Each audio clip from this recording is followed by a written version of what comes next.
中国消费市场迎来寒冬，曾经辉煌一时的零食第一股来一份，如今却沦为市场的反面教材。1月17日，这家老牌零食企业发布的业绩预告让人大跌眼镜。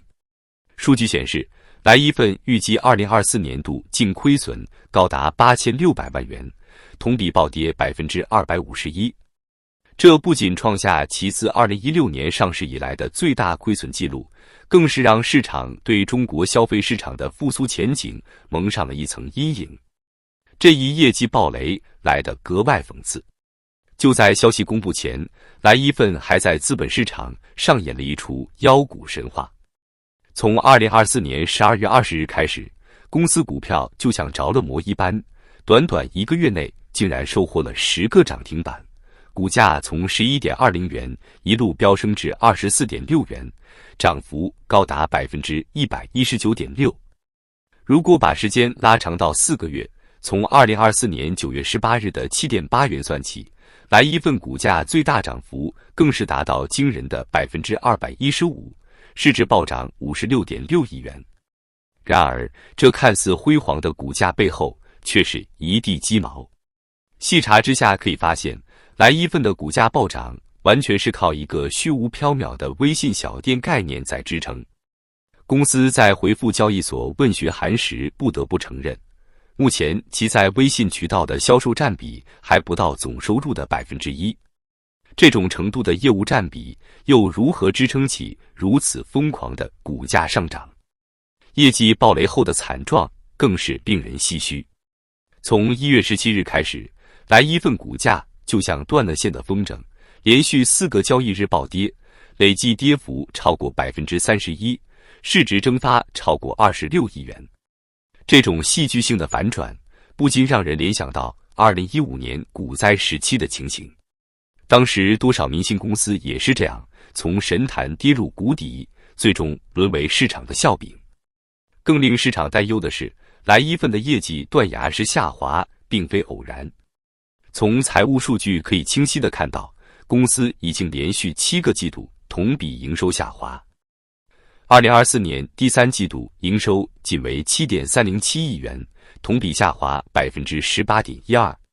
净利润方面的表现更差，从2023年的5705万元盈利，到2024年前3季度直接亏损4262万元，同比暴跌1038.26%。这种持续性的业绩恶化，不得不让人怀疑公司的经营能力是否出现了根本性问题。与此同时，公司的线下门店也在加速萎缩。短短半年时间，来一份就关闭了213家门店，门店总数从2023年末的3685家降至2024年中的3472家。这种大规模的门店收缩，既反映出实体零售行业的困境，也折射出中国消费市场的深层次问题。更具讽刺意味的是，就在公司业绩持续恶化的同时，高管们的薪酬却在稳步提升。据统计，2021年到2023年期间，来一份董事和高管的薪酬总额从708.58万元增长至781.68万元，增幅达10.32%。特别是在2023年，尽管公司股价下跌37.61%，营收和净利润双双下滑，但高管们的薪酬不降反增。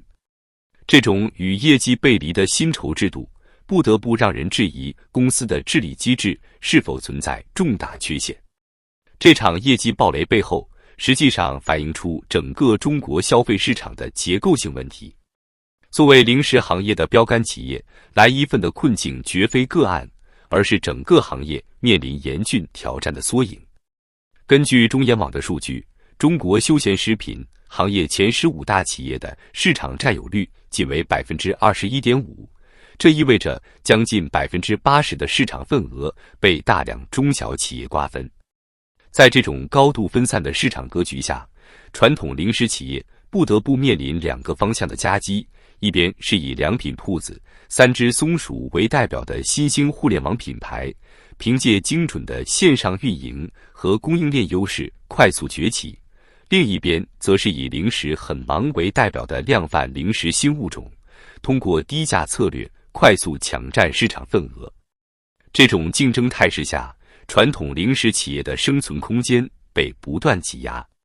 以来一份为例，公司在2016年上市时，还雄心勃勃地推出万家灯火计划，试图通过大规模开设线下门店来巩固市场地位。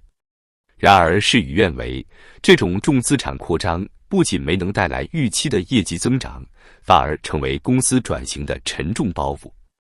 净利润从上市初期的 1.34 亿元持续下滑，最终在2020年首次出现亏损 0.65 亿元。更令人担忧的是，来一份在战略转型上表现出明显的迷茫。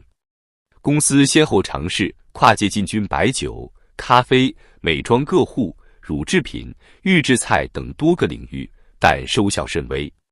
这种四处出击的策略不仅分散了公司有限的资源，也模糊了品牌定位，最终导致主业不振，新业务难立。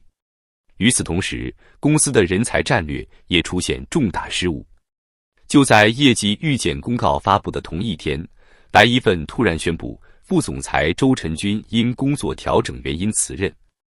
公开资料显示，周晨军是公司的老将，从2006年就开始在公司工作，历任多个重要岗位。2023年的年薪高达 108.2 万元，在公司高管中仅次于最高薪。这种关键人才的流失，无疑会进一步加剧公司的经营困境。更值得关注的是，来一份的困境其实折射出中国消费市场的深层次问题。近几年来，中国消费市场呈现明显的分化态势，一方面是高端消费持续升级，另一方面则是大众消费日益趋于理性。来自国家统计局的数据显示，2024年全年社会消费品零售总额同比增长仅为 3.5%， 创下近20年新低。这种低迷的消费环境对以终端定位为主的零食品牌造成了严重冲击。市场研究机构艾媒咨询的报告更是直指问题的核心，在经济下行压力加大、居民收入预期走弱的背景下，消费者的购买行为正在发生根本性改变。报告显示，超过 60% 的受访者表示会减少非必需品支出，其中休闲零食首当其冲。这种消费降级的趋势，让原本就竞争激烈的零食市场雪上加霜。来一份的这场业绩暴雷，实际上为我们揭示了一个更深层的问题：中国消费市场正在经历一场前所未有的结构性调整。这种调整不仅影响零食行业，更是在整个消费品市场掀起了巨浪。从宏观数据来看，这种调整的迹象早已显现。据国家统计局最新数据，2024年社会消费品零售总额增速已降至 3.5% 的历史低点，而商务部的统计则显示，全国重点零售企业销售额同比下降超过 15%。这种全面性的消费疲软，远非单纯的经济周期波动可以解释。更令人担忧的是消费者信心的持续低迷。中国人民银行的调查显示，2024年第4季度居民储蓄意愿指数达到创纪录的 78.9%， 远高于正常水平的 50%。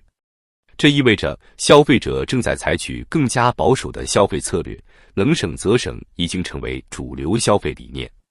在这种大环境下，传统消费品企业面临着前所未有的挑战。以零食行业为例，根据第三方数据显示，2024年全国零食市场规模首次出现负增长，同比下滑 8.7%。这种下滑趋势在一线城市表现得尤为明显，北上广深4个一线城市的零食消费支出同比下降超过 12%。然而，更具有警示意义的是来自资本市场的反应。自2024年以来， A 股消费板块已经累计下跌超过 25%， 市值蒸发超过2万亿元。投资者对消费股的这种用脚投票，实际上反映出市场对中国消费复苏前景的深度担忧。特别值得注意的是，这种消费疲软已经开始向就业市场传导。据人社部数据，2024年消费品制造业的就业人数减少了127万，创下近10年新高。这种就业市场的收缩又进一步加剧了消费者的收入预期悲观，形成了一个负向循环。更令人忧心的是，政府的刺激政策似乎收效甚微。从2024年初开始，各地陆续推出了一系列促消费政策，发放消费券总额超过500亿元。然而，根据商务部的统计，这些政策的乘数效应仅为1:3，远低于2020年疫情期间的1:8。这说明传统的需求侧刺激政策在当前环境下效果有限。展望未来，中国消费市场的前景令人担忧。房地产市场的持续下行已经对居民财富造成了毁灭性打击。据央行统计，2024年居民部门的房地产财富缩水已超过15万亿元，这相当于2023年全国居民可支配收入的1/4。更糟糕的是，这种财富损失还在继续扩大，预计2025年房地产市场跌幅可能进一步扩大至20%以上。人口危机的阴影更是让这种消费萎缩雪上加霜。国家统计局最新数据显示，2024年中国60岁以上人口占比已突破20%，而年轻人口比例持续下降。按照目前的人口结构变化趋势，到2030年，中国的老年人口占比将超过30%。这意味着消费市场的主力军正在加速萎缩，而储蓄倾向更高的老年群体则在不断扩大。在这种双重打击下，零食行业的未来堪忧。市场研究机构的最新预测显示，未来5年，中国休闲食品市场的增长率可能降至1%以下，部分细分品类甚至可能出现负增长。这种市场萎缩将不可避免地导致大量中小零食企业倒闭，甚至连像来一份这样的行业龙头也难以独善其身。更令人绝望的是，政府似乎已经耗尽了政策工具。过去1年推出的各类促消费政策收效甚微，反而加重了地方政府的财政负担。一位不愿具名的经济学家指出，中国消费市场正在进入一个前所未有的衰退周期，这个周期可能会持续5到10年。在此期间，我们将看到更多像来一份这样的企业相继倒下。因此，来一份的业绩暴雷不仅是一记警钟，更是整个中国消费市场即将迎来寒冬的预兆。在这场即将到来的行业大洗牌中，恐怕没有企业能够独善其身。正如一位市场分析师所说，这不是简单的企业经营问题，而是整个中国经济模式转型失败的缩影。未来的情况只会更糟，而不会更好。